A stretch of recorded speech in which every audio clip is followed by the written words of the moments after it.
حضرت محمد مصطفیٰ صلی اللہ علیہ وآلہ وسلم نے فرمایا، مسلمان وہ ہے جس کی زبان اور ہاتھ سے مسلمان بچے رہیں، اور مہاجر وہ ہے جو ان کاموں کو چھوڑ دے جن سے اللہ نے منع فرمایا۔ صحیح بخاری حدیث نمبر 10۔ لوگوں نے پوچھا، یا رسول اللہ، کون سا اسلام افضل ہے؟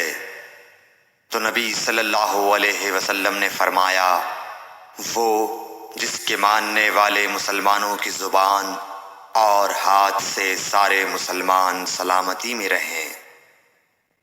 صحیح بخاری حدیث نمبر 11۔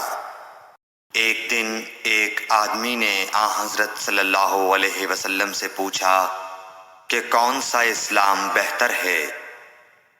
فرمایا، یہ کہ تم کھانا کھلاؤ اور جس کو پہچانو اس کو بھی اور جس کو نہ پہچانو اس کو بھی، الغرض سب کو سلام کرو۔ صحیح بخاری حدیث نمبر 12۔